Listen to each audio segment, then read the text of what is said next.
Hey guys, welcome back to my channel. If you're new here, what's up? Don't forget to hit like and subscribe. So today, you guys asked and now I'm delivering. I'm showing you how I make all my homemade products. So everything from the balm, lotion, sugar scrubs, all that, the ingredients. I'm gonna walk you through the process of what I do. Let's get started right now.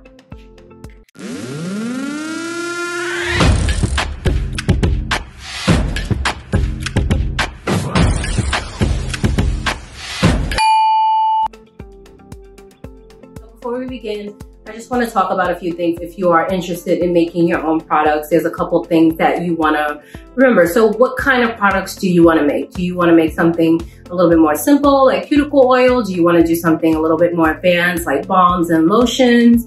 It's up to you to decide. You can gradually add things on. I just started with cuticle oil and sugar scrub because I did that many years ago and it was a success. So I brought that back when I started doing nails again more recently. If you decide that you want to eventually add things on, so do you want to do sugar scrub or salt? You can do either one. When you're making your own products, there's always going to be a base recipe that you're going to follow. And then you'll just kind of double, quadruple that recipe. You can mix it up however you want. So just because you want to make scrub doesn't mean it has to be sugar scrub. You can use a salt scrub. Just keep in mind that salt is a little bit more smaller and more fine. So you will have to use more oil. Your ratios are going to be a little bit different. If you're looking for something that is going to give you good exfoliation, I do recommend sugar. There is brown sugar. You can use brown sugar as well. However, I do find that if you are selling your products, brown sugar tends to get hardened, just like brown sugar in your cabinet. It tends to harden. Still with the oil, it'll harden in the container. So I actually kind of phased that out using brown sugar, but it is a nice texture if you are going to be using your products just on your customers during the service and not making a lot in bulk to sell, then the brown would be fine for that. So another thing is the oils. There's so many different oils you can use. From cuticle oil you buy in the wholesale place, you can use that. Olive oil, grapeseed oil, avocado oil, you name it, you can use it. Figure out what is the purpose of your product. Are we looking for maximum moisturization? Are we looking for a smell? Coconut oil is another good one that you can use. It has a scent of its own, so it will kind of be hard to disguise the coconut oil if that's going to be one of your base oils. You can mix oils. We can add a little bit of jojoba oil or anything else that you feel is going to give you a little bit. Finding that right ratio is going to be ideal when you're trying to make your products. When it comes to your scent, I chose to go with, because I like to bake on the side, if you don't know that, I chose to go with sweet treats scents. So all my scents are kind of food related for the most part, or remind you or reminiscent of food. That was my theme of my products. Also, all my products are small. I wanted them per size so that a lot of women can carry them with them. A lot of times as women, we have all these beauty products that just sit on our shelf and we never touch them. So a lot of my products are made to just fit right into your bag so that you can just use them and not forget about them.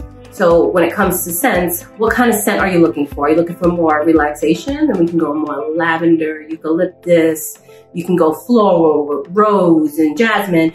It's up to you. So choose the scent that you want to do. If you want to try all of that, that's up to you. But start with a small batch. Listen to what your customers are asking for. Ask them before you start just making stuff. What kind of stuff would you like? What scents do you like? You know your customers the best. So see what they like. Make a small batch.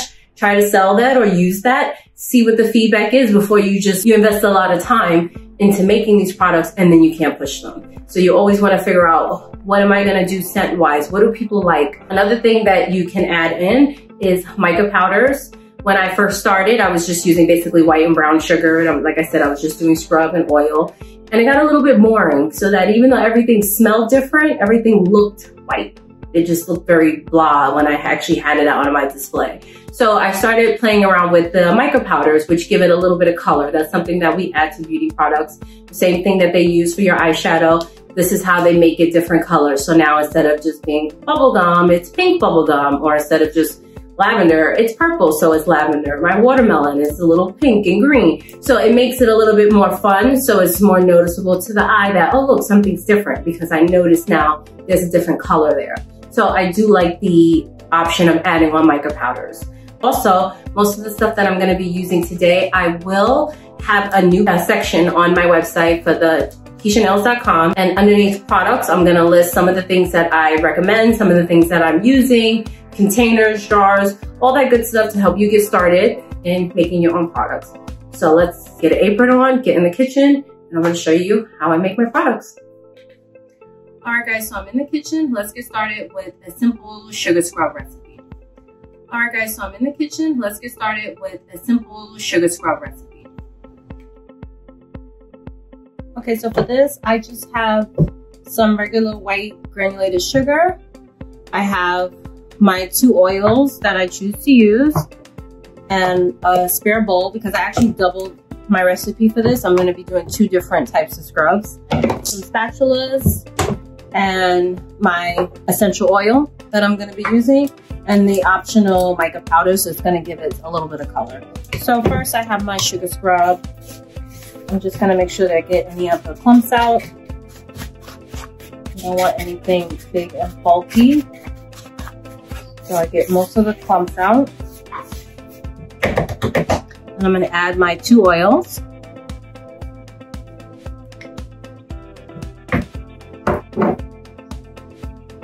And you can do whatever oils you want again. You can just do 1 oil. I like the combination of these 2. If you need to add more oil, that's always fine as well. So I'm going to mix that and make sure that it's fully coated. It shouldn't be dry looking. It shouldn't be runny. Because remember, as these sit, you don't want it too oil. As they sit, the oil will start to go to the bottom of whatever container you're using. If it's too oily, if it's too dry, as it sits in someone's house, it will dry out. So you want it to be a good consistency that if I kind of squeeze it, I can still see the oil from it. So now I'm going to take half of this batch and place it into the other bowl.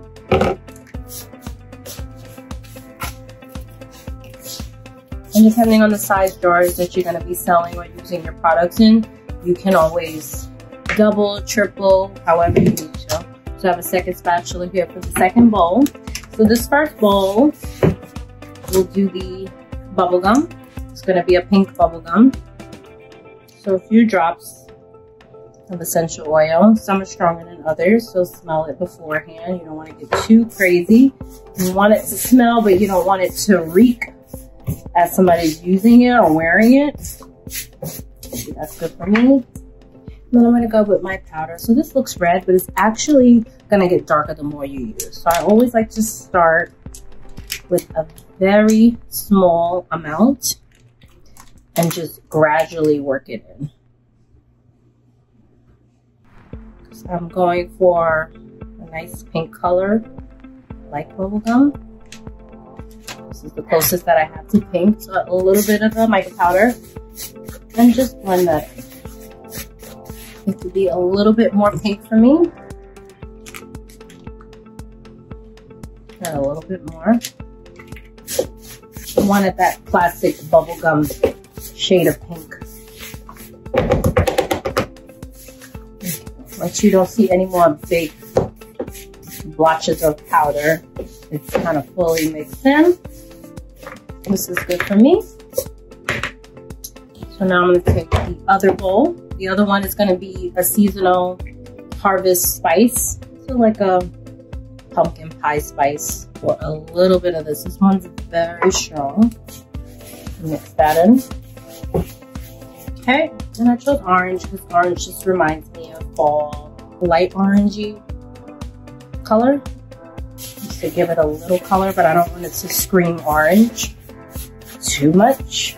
And a really cool idea too is sometimes what I did with my watermelon scent for the summer is it was all the same. It was 2 different batches, but I had one was like more a pink reddish tone and one was green. And when I bottled it, I had the pink at the bottom and the green at the top. So it just looked a little bit more ombre and cool, like an actual watermelon.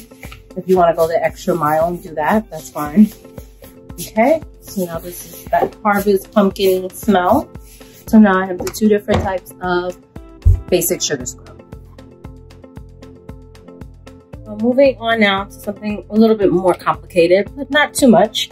I'm going to be making some whipped body butter. So again, I have 2 bowls because I'm going to be doing 2 separate batches. I'm going to be doing bubble gum and lavender because I need to use it for the current pedicure I'm offering. The lavender is going to be colored purple, and again, the bubble gum is going to be colored a light pink. So all I've done was taken some shea butter. So this is raw, unrefined shea butter. Yes, you can get this on Amazon. I will leave a link in the description box and on my site where you can pick this up. So all I did was basically melt it so that it's soft to the touch. It's not melted, but it's just a little bit soft. So I'm going to take that and empty it all into the big bowl.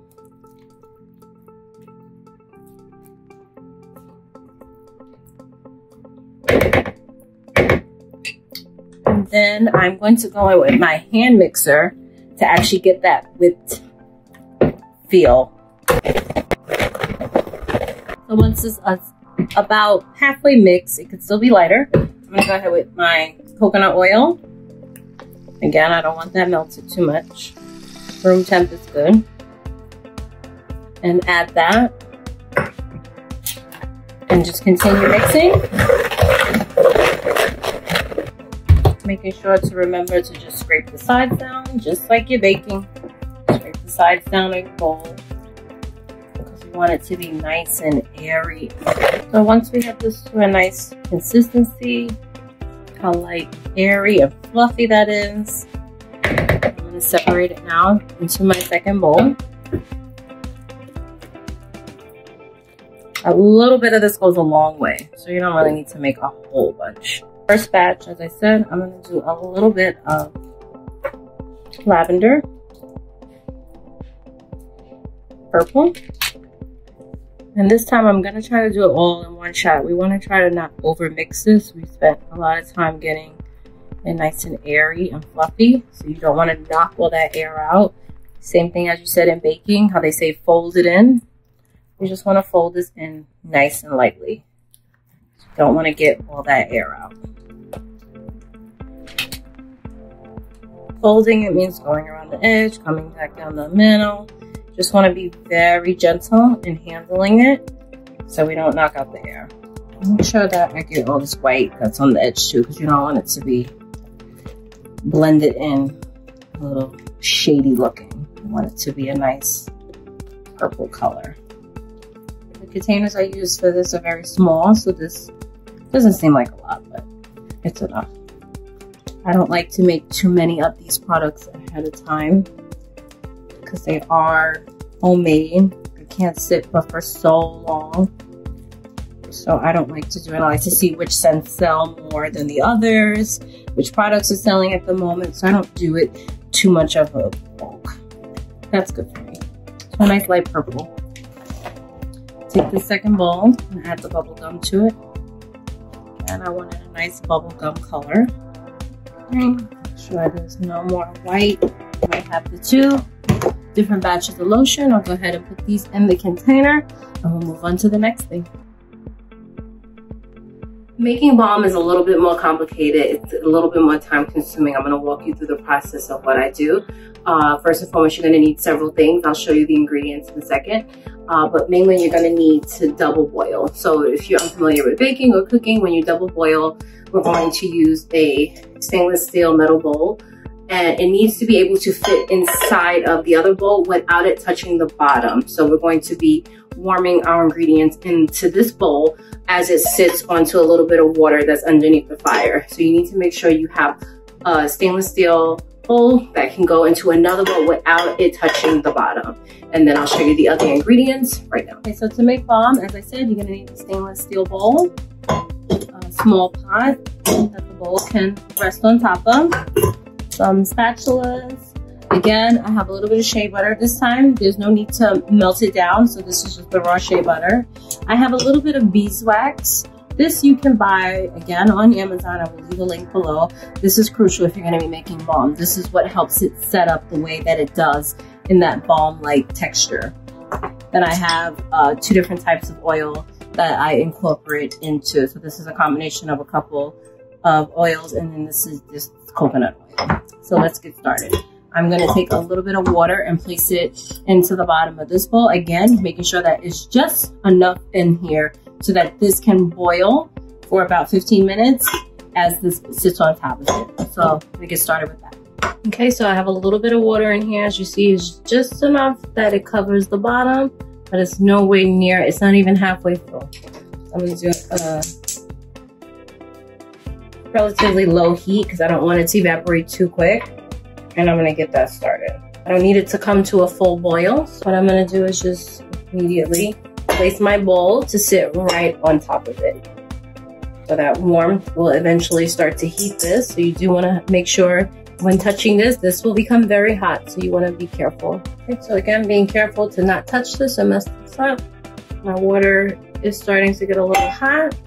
So what I could do first thing is I'm gonna take my beeswax and I'm gonna empty my beeswax into the bowl. And you'll see it start to melt. Every now and again, just give it just a round. We need this to fully melt. There should be not one little petal left.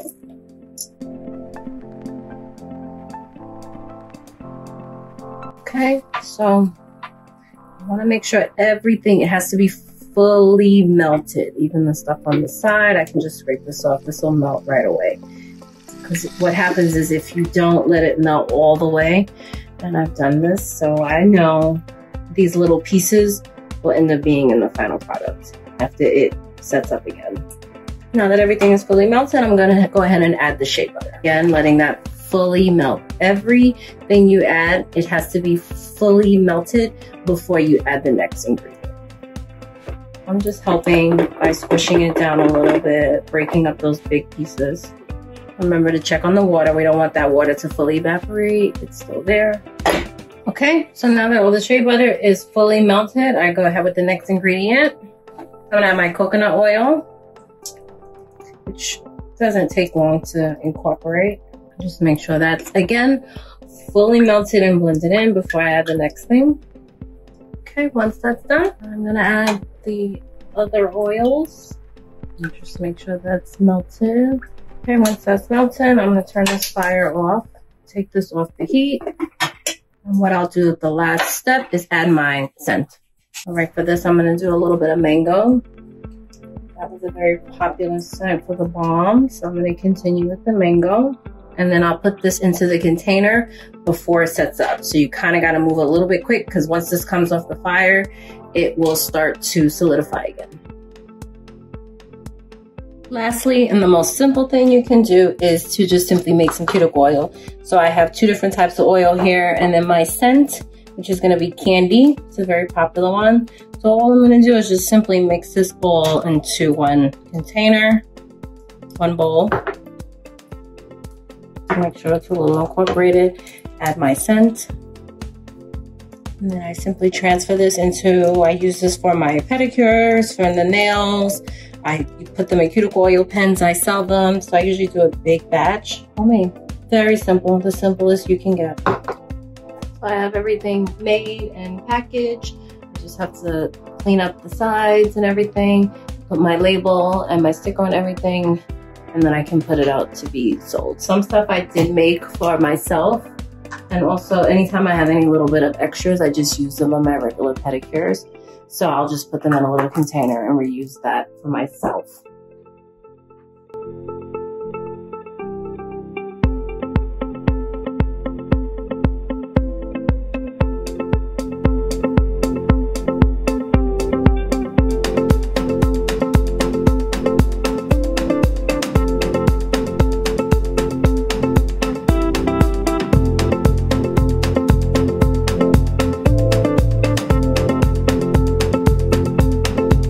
Alright guys, so that's it. We went through everything: cuticle oil, balm, lotion, scrub. I showed you my labeling process. I gave you everything except my recipes. But what I will do is I'm gonna leave a template in the description box below. My job is to teach you how to use your brain as a nail technician. I just want to show you the endless possibilities that you have when creating your own products and mixing up oils and sugars and salts. It's the sky's the limit. It's whatever you want. You can take those base recipes and just say, okay, well, I don't want to use this oil like they recommended. I want to use this oil. So we can always swap out stuff to create your own custom recipe and blend to make your product. Again, I'm going to leave a link on my page that has a lot of the products that I was using today for you so to get you started. If you have any other questions, please leave me a comment below. I hope you enjoyed. I'll see you next time. Bye.